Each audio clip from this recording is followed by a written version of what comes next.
Baik, beri tepuk tangan yang meriah untuk Ibu Kepala Madrasah kita. Wabarakatuh. Seluruh pembicara yang pada pagi hari ini hadir di tengah-tengah kita dan seluruh siswa-siswi MTQ Muhammad Sallallahu Alaihi Wasallam, semoga kelak di akhir nanti kita terus semangat di depan kalian adalah orang yang sudah tidak pernah luntur semangatnya. Jangan kalah dengan ini para beliau ini ya. Baik, saya menjadi Ustazah.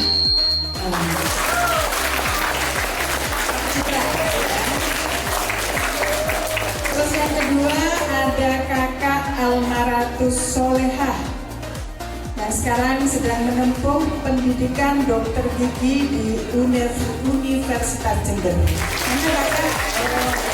Panggilannya Kak Alma, ya. Yang ketiga ada Kak Radwa Firstia Ramadhani yang saat ini masih bersekolah di High School di SMA N2 Bondowoso ya. Karena kan sudah disebarkan YouTube-nya Mbak, insya Allah saya sudah nge-like ya. Ya. Terus ada ini ya, kalau ini saya kenal lama kalau ini. Karena selain itu ada di Matsada, saya kenal dekat pada waktu ada di Man Bondowoso ya. Ada Kakak Aska Budi Fauzani yang sekarang kuliah di ilmu politik ya, UINSA Surabaya, dan juga sebagai sekarang ya saat ini menekuni atau sedang direkrut menjadi jubir digital infrastruktur nasional Kemenko Infra Republik Indonesia. Dan yang kelima walaupun jauh di sana ya, ada Kakak Nabil Bahresi Firdaus. Halo Kakak, panggilannya? Masih belum ya?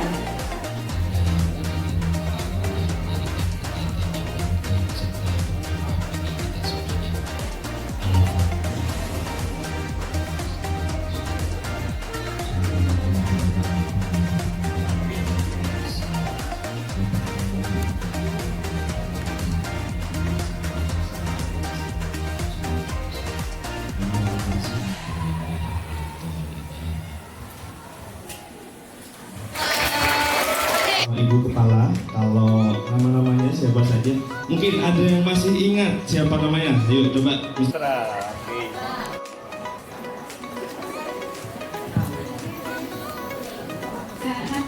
Kak Radwa. Di sini sudah ada 4 narasumber yang hadir dengan kira-kira. Ya, satunya lagi secara online ya. Secara online. Secara daring. Ya. Assalamualaikum warahmatullahi wabarakatuh. Selamat pagi adik-adik semua. Mungkin ada yang pernah untuk ke saya ya?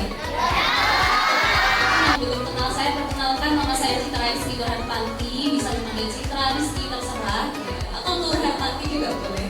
Nah sekarang saya sedang menempuh S2 di UGM jurusan biologi, dan juga ini tahun terakhir saya ya, mencoba juga, semoga lulus tepat waktu dan bisa mengejar mimpi-mimpi yang lain. Ini Ya, izin berdiri ya, supaya yang belakang juga kelihatan dengan muka saya. Masa Ustadz Andi aja yang kelihatan kan ya. Baik, terima kasih. Perkenalkan adik-adik semua, mohon izin Ibu Kepala, Ustadz sebelumnya. Nama saya Aska Budi Fauzani, biasa dipanggil Aska. Saya adalah lulusan MTS Negeri 2 Bondowoso tahun 2021, sekaligus angkatan pertama kelas bina prestasi. Dan alhamdulillah hari ini saya melanjutkan studi pendidikan saya di Prodi Ilmu Politik UIN Sunan Ampel Surabaya, dan baru kemarin juga seperti apa yang kita disebutkan baru mendapat amanah, dan mohon doanya juga kepada adik-adik semua. Hari ini saya didaulat sebagai juru bicara Menteri Koordinator Infrastruktur dan Pembangunan Kewilayahan Republik Indonesia. Ini juga berkat doa berkat barokah dari guru-guru di MTS Negeri 2 Bondowoso. Yang mohon izin juga, mohon maaf tadi saya agak telat dan persiapannya kurang matang karena kemarin baru dari Surabaya, tadi malam baru rapat kerja dengan wakil gubernur sehingga baru tiba pagi tadi jam 6. Karena bagi saya fardu ain, wajib hukumnya untuk memenuhi panggilan dari madrasah ini. Terima kasih. Baik, terima kasih juga sebelumnya kesempatannya dari Ustadz Ustazah sudah mengundang saya. Sebelumnya perkenalkan adik-adik saya Redua Firstia Ramadhani. Adik-adik bisa sama saya Kak Redua atau Redua aja juga boleh kayak gitu. Jadi saat ini saya jadi siswi kelas 12 di SMA Negeri 2 Bondowoso. Mungkin sama ya kayak kakak-kakak yang lainnya. Mohon doa dan dukungannya juga karena saat ini juga saya lagi berkompetisi mewakili Bondowoso di ajang Duta Genre Provinsi Jawa Timur. Jadi mohon supportnya karena juga ini berkat dari Matsada ya. Saya dilatih dari Matsada untuk misalnya saya belajar untuk public speaking dan semacamnya. Saya itu merupakan alumni MTS tahun 2023. Jadi saya merupakan angkatan bina prestasi di tahun ketiga seperti itu. Itu saja, terima kasih. Baik, Radua berita. Oke, perkenalkan nama saya Nabil Baresi Daus, dipanggil Nado. Saya lulus dari MTS N2 Bondowoso pada tahun 2020 dan sekarang saya melanjutkan pendidikan di Institut Teknologi Bandung jurusan ISPA. Sekian,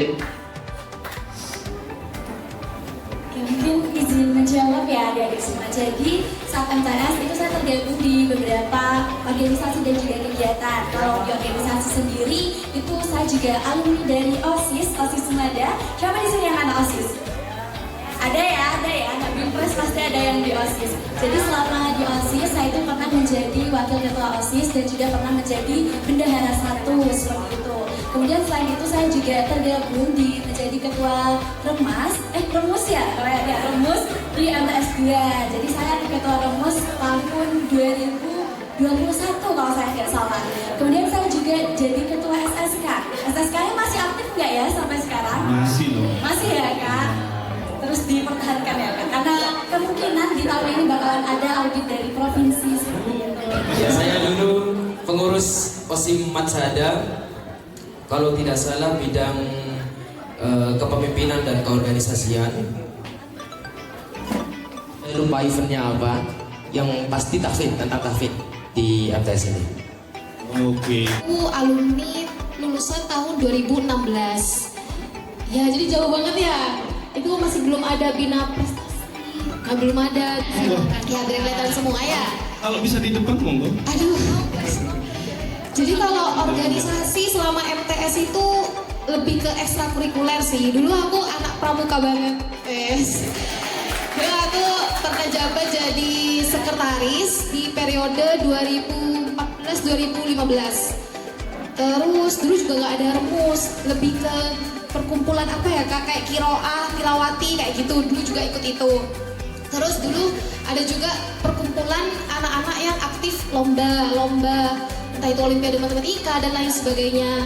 Terus waktu MTS ini aku juga jadi perwakilan MTS buat jadi anggota majalah Bondowoso waktu itu. Jadi setiap sekolah itu mencalonkan 2 orang, terus berkumpul di Bapeda apa ya waktu itu ya. Jadi satu perkumpulan gitu buat majalah di Bondowoso. Namun cover girl nggak sih?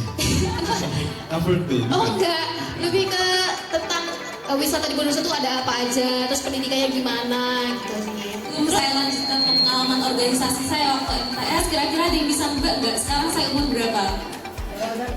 20. Saya coba. Kira-kira saya umur berapa?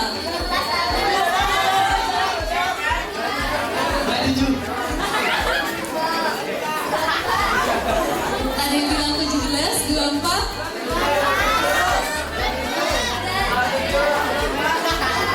Ada yang nyeletuk ya di sebelah kanan saya umur 27 adik-adik. Nampak awet muda sekali ya. Tapi tenang kok, saya tetap berjiwa muda. Benar kan Rizal?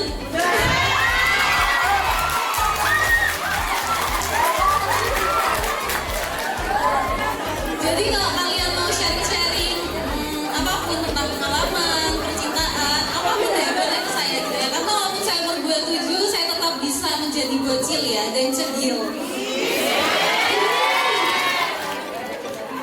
Nah, ada pun kalau pengalaman waktu MTS bisa dibilang kalau anak zaman now itu bilangnya saya noob ya. Jadi saya nggak pernah ikut organisasi pada saat MTS karena pada saat itu saya fokus ke bidang olimpiade gitu. Jadi waktu itu pembimbing saya gitu bukan tidak menyarankan, tapi karena saya orangnya bukan multitasking, jadi saya tuh hanya bisa fokus pada satu, jadi saya hanya fokus pada olimpiade. Nah kemudian kalau misalnya ada acara di sekolah, misalnya kayak Adiwiyata dan lain sebagainya, itu ada kompetisi kayak gitu. Nah saya ikut bergabung seperti itu. Jadi saya memang tidak memiliki banyak pengalaman organisasi pada saat MTS. Nah tapi dari itu kalau misalnya saya dilahirkan kembali gitu ya, saya pengen join banyak organisasi sih pada saat MTS gitu. Terima kasih. Dan di bangku sekolah Matsada ini mungkin bisa diceritakan Kak, dari kalau tadi dari sebelah kanan Kak Radwa, sekarang dari sebelah kiri Kak Alma, silahkan Kak. Ya, jadi Adiwiyata itu kalau dari yang masih ingat Ya. itu juga anak kita itu angkatan-angkatan yang merintis Adiwiyata deh. Jadi benar-benar semuanya dari sudut MTS itu diperhatiin. Terus Pakai biaya sendiri tapi dibayarin oleh salah satu guru di sini. Nah mungkin dari situ akhirnya saya agak sedikit termotivasi ya buat misalnya kayak gimana ya cara membalas jasa-jasa beliau gitu, kayak sudah menyekolahkan saya, bayarin buku, bayarin saya LKS saja dibayarin oleh salah satu guru di sini. Pokoknya segala kebutuhan saya tuh rata-rata mendapat sumbangan ya dari guru-guru di sini, mulai dari sepatu, gitu, seragam dan sebagainya. Nah jadi kalau ditanya pengalaman yang membanggakan, saya rasa semua pengalaman membanggakan itu tumpah ruah pada saat saya MTS gitu. Jadi mungkin kalau sedikit saran dari saya gitu ya, setiap kalian punya privilege. Walaupun saya gitu, saya merasa saya punya privilege karena apa gitu. Walaupun saya dari keluarga sederhana gitu, berangkat dari bapak itu tukang beca, kemudian ibu sebagai pembantu, tapi alhamdulillah keluarga saya itu sadar pendidikan. Bayangin bapak ibu saya itu buta huruf karena tidak ada yang sekolah, tapi beliau tuh menyadari kalau saya anak saya harus sekolah tinggi. Jadi dari situ saya berangkat punya semangat itu. Jadi kalau saya rasa mungkin dari kalian yang mungkin punya hal yang serupa sama saya, jangan patah semangat. Apalagi kalau kalian dikaruniai privilege yang luar biasa gitu, maka dimanfaatkan privilege itu. Mungkin di belakang sana so asik mbaknya gitu ya, tapi kalian mungkin sekarang gak relate ya, tapi nanti seiring waktu akan relate dengan itu. Nah, jadi kalau kalian punya sesuatu yang bisa digunakan saat ini, gunakan itu gitu.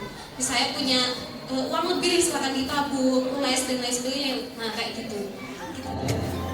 Pas saya dulu, walaupun angkatan pertama bina prestasi, itu bisa ditanya, dicek ke Mas Bahresi bentar lagi. Saya adalah murid kelas unggulan atau kelas bina prestasi yang mohon maaf paling tidak pintar di MTS 2 ini. Dulu.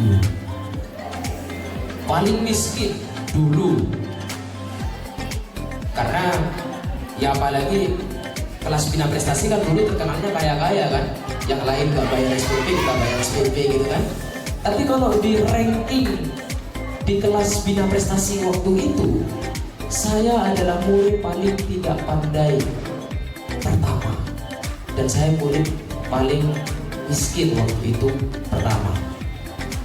Jadi pengalaman saya tidak akan sebanyak Mas Bahresi mungkin, dan ataupun kakak-kakak yang lainnya. Tetapi waktu itu saya mencoba untuk memupuk tekad dan semangat saya, seorang anak desa, anak orang yang tidak kaya, seorang anak yang mungkin pengalaman pendidikan sebelum-belumnya tidak seberkualitas daripada yang lainnya, tapi harus saya buktikan bahwasannya di titik itu juga saya harus menjadi manusia yang unggul daripada yang lainnya. Ya baik, intinya satu ya, adik-adik sekalian, satu saja, fokus pada satu keinginan kalian. Jangan terlalu banyak ingin, jangan terlalu banyak cita-cita, jangan. Fokus saja pada satu keinginan kalian, fokus pada satu cita-cita kalian. Ketika kalian menggeluti itu, rintangan sebanyak apapun akan kalian hadapi dengan rasa cinta. Kenapa? Karena kalian saking cintanya, saking fokusnya pada satu cita-cita tersebut. Saya dari dulu politik memang. Jadi saya agak tersindir ketika bicara korupsi tadi ini.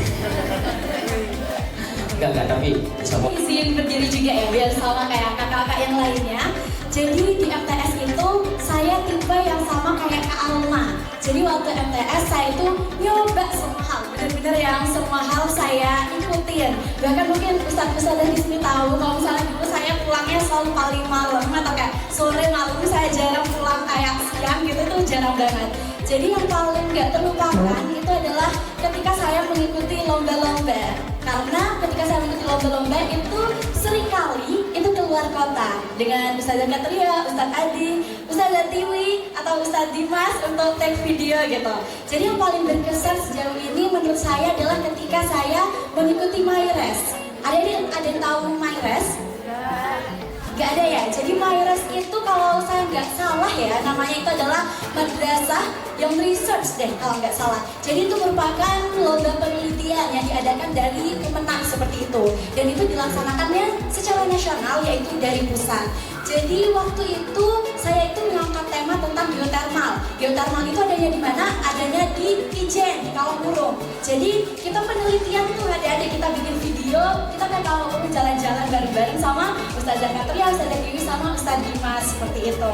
Kemudian mungkin momen yang paling berkesan lainnya ya, itu adalah ketika saya mengikuti LPD Jatim atau Lomba Peneliti Belia di Surabaya waktu itu. Jadi kita nginep 2 hari sepertinya di Surabaya. Kita tuh waktu itu di hotel di depannya TP. Ada yang tahu TP, Tunjungan Plaza di situ. Jadi kita jalan-jalan dan saya sempat nyasar sama Ustazah Katria di TP. Dari TP 1 ke TP berapa, kita balik lagi ke TP 1 padahal kita mau ke pintu keluar. Kayak gitu. Jadi itu benar-benar ketika saya lomba gitu ya sekarang di Surabaya, terus kayak jalan-jalan lagi ke TP. Dulu aku pernah nyasar ya di sini sama Ustazah Katria, itu selalu teringat gitu di benak saya. Tapi mungkin begini ya adik-adik, mungkin pengalaman di MTS itu tidak semuanya menyenangkan sejujurnya bagi saya. Karena ketika saya sudah berusaha untuk terus menjadi yang lebih baik gitu dengan mengikuti lomba-lomba, kegiatan ataupun semacamnya, tapi ternyata ketika saya mendaftar SMA, itu saya tidak lolos di SMA yang saya mau. Jadi sebenarnya SMA yang saya mau itu saya ingin di Manice Pasuruan. Ada yang tahu Manice Pasuruan? Tahu ya, mungkin juga ada beberapa yang ingin melanjutkan ke sana ya, ada yang kelas 9 sekarang. Jadi ketika saya sudah berusaha untuk belajar, mengumpulkan sertifikat dan semacamnya, ternyata pada saat itu rezeki saya itu bukan di Manice Pasuruan kayak gitu.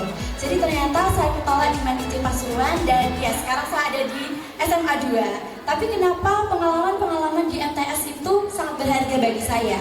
Karena misalnya ketika saya di MTS, saya itu kan juga join organisasi, juga sering nge-MC, bikin video, bikin film dan semacamnya. Ternyata ilmu itu kepake adik-adik ketika saya SMA. Dibuktikan dengan apa? Ini bukan flexing atau gimana ya, tapi ini hanya untuk inspirasi adik-adik. Ketika kita gagal atau ketika tidak ada rencana yang nggak sesuai dengan keinginan kita, mungkin memang jalannya bukan di situ seperti itu. Mungkin memang takdir yang diberikan Tuhan kepada kita itu akan lebih baik. Awalnya saya masuk cerita ya kak, nggak apa-apa ya? Ustazah cerita nggak apa ya? Oke. Jadi awalnya ketika saya masuk SMA 2, saya tuh masih belum ikhlas. Kayak kok bisa sih nggak lolos kayak gitu-gitu, kayak masih denial gitu ya. Terus pada akhirnya saya berusaha untuk menerima karena saya memang ternyata nggak lolos di Manice, saya berusaha menerima di SMA 2. Ketika saya di SMA 2, saya apa yang dikatakan sama Kak Aska itu benar. Saya berusaha untuk menanamkan satu hal, apa yang benar-benar saya sukai, seperti itu. Masih suka juga sebenarnya ya, lebih nanti dijawabnya masih. Tapi kita dengarkan dulu Pak Natua. Iya, jadi sebenarnya saya juga perlu belajar banyak ya ini dari Kak Aska. Tapi kalau dari saya pribadi, yang pertama adalah latihan dan PD. Tapi kan pertanyaannya adalah gimana memupuk percaya diri, gitu kan?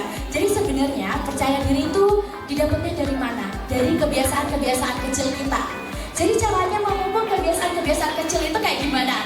Jadi misalnya sesimpel ya adik-adik, ketika misalnya ada presentasi di kelas atau misalnya ada kegiatan-kegiatan, coba diusahakan dulu, ikut aja dulu. Entah bener, entah salah, ya udah ikut aja dulu kayak gitu. Jadi intinya ya dicoba aja dulu kayak gitu. Karena nanti ketika udah kita mencoba, terus ketika ketika kita udah mulai terbiasa, pada akhirnya rasa percaya diri itu tiba-tiba mulai ada sendiri gitu. Tanpa kita harus mencari tahu gimana caranya pede. Tapi kita udah tahu, kita pasti pede, kita pasti bisa. Tapi kalau misalnya kita mengikuti kegiatan gitu, kita harus melakukan semaksimal mungkin. Caranya gimana? Misalnya kita lagi presentasi di kelas deh, hal yang paling simple gitu ya. Jadi ketika kita mau presentasi, kita harus siap dulu. Materi-materi apa yang akan disampaikan, pertanyaan-pertanyaan apa yang sekiranya akan ditanyakan, itu kita siapkan dulu. Nah, ketika kita udah bisa melakukan yang semaksimal mungkin, kita terbiasa untuk melakukan yang semaksimal itu, nanti juga akan terbiasa. Tanpa kita latihan, tanpa kita tahu pertanyaannya apa, tanpa tahu materinya apa, lama-lama akan pede sendiri kayak gitu kan. Assalamualaikum warahmatullahi wabarakatuh.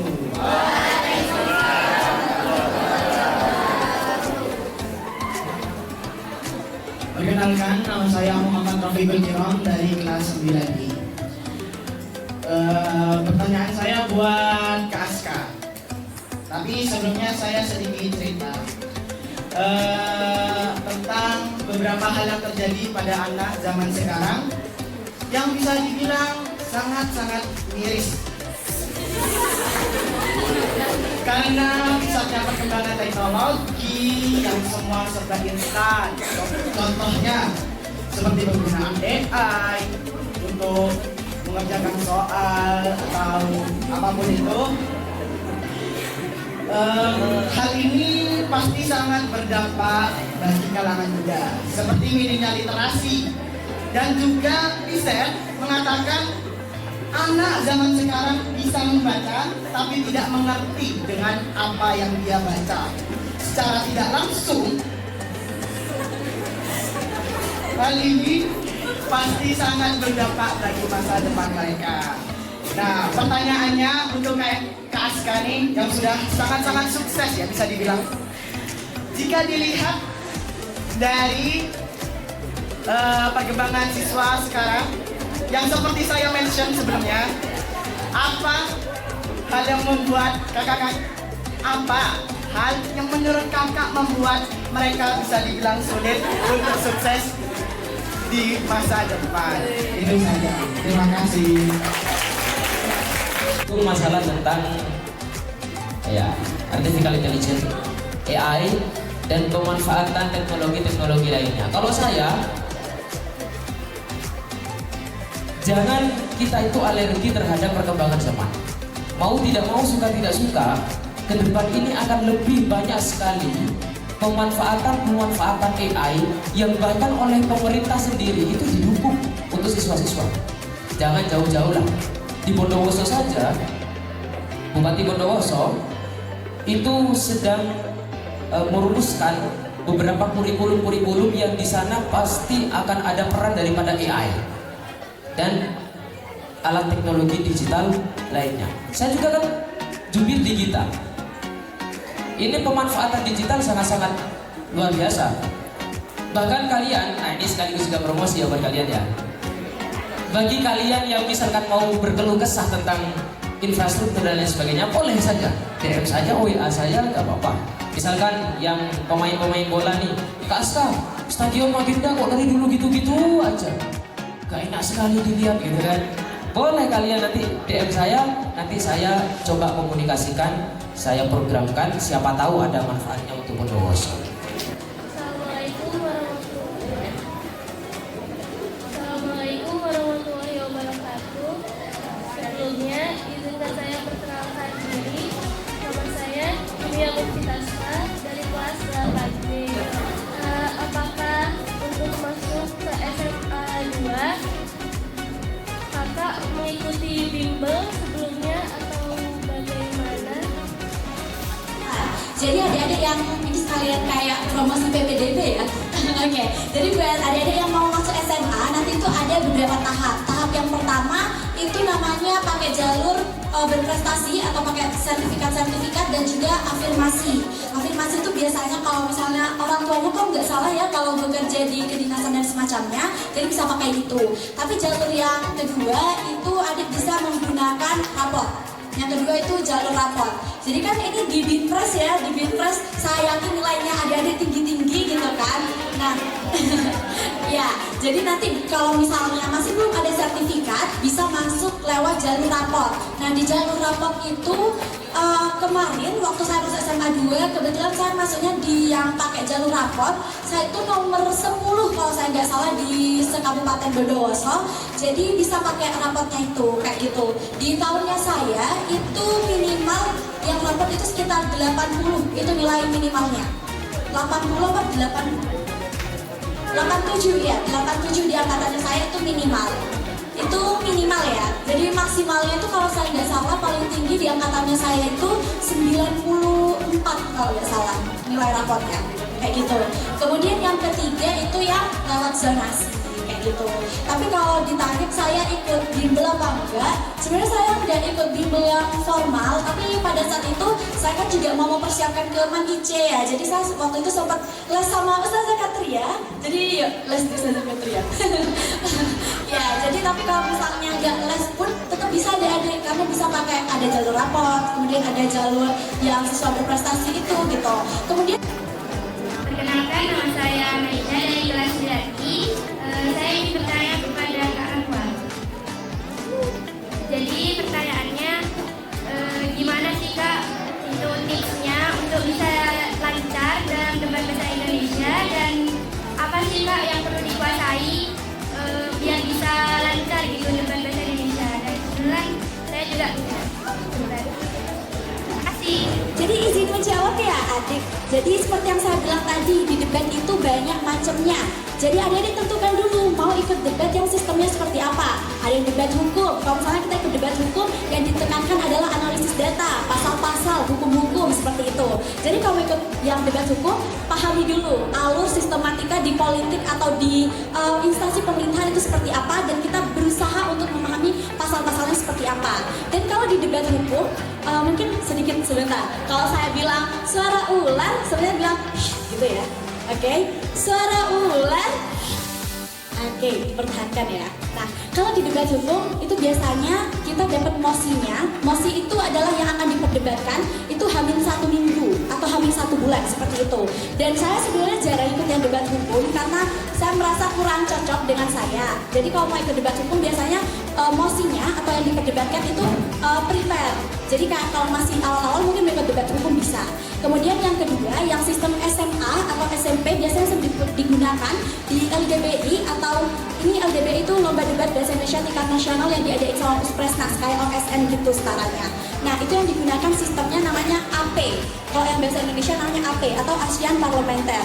Kalau yang bahasa Inggris namanya saya lupa, tapi kalau nggak salah WSDC itu World School Debating Championship, itu pakai tipe yang definisi. Jadi speech-nya 8 menit 15 detik. Kalau yang AP itu 7 menit 15 detik kayak gitu.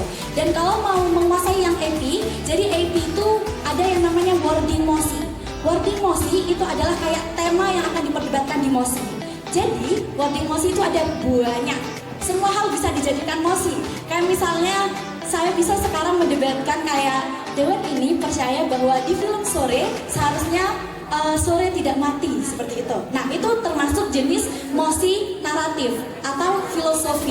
Kita memperdebatkan apakah itu baik atau buruk, seperti itu. Jadi caranya untuk kita menguasai itu adalah update isu-isu terkini. Karena semua hal bisa dijadikan mosi, kita harus update sama isu-isu yang ada sekarang. Dan harus memahami tipe-tipe dari mosi itu. Jadi mungkin adik-adik kalau penasaran tentang debate, mungkin bisa cek di TikTok saya. Karena saya juga sering bikin konten tentang gimana caranya berdebat di situ untuk yang secara detail. Tapi kalau misalnya nanti udah di tingkat kuliah, itu namanya sistemnya British Parliament. Nah, British Parliament itu sistemnya ada 4 tim yang berdebat, dan 1 tim itu 2 orang. Dan ini lebih susah kayak gitu. Karena apa ya, kita lebih banyak gitu kan yang lawannya, jadi bakalan lebih susah. Kalau yang AP sama BP itu sistemnya mosinya impromptu adik-adik. Jadi kalau impromptu itu diberikan saat itu juga, kita diberikan waktu 30 menit untuk case building ya kalau di AP, terus kita langsung speech. Kalau di yang BP kita bikin kasusnya itu cuma 15 menit kayak gitu. Jadi kuncinya kalau mau jago debat harus tahu format-formatnya dulu, dan harus tahu tipe-tipe mosinya karena ada beragam sekali kayak gitu sih.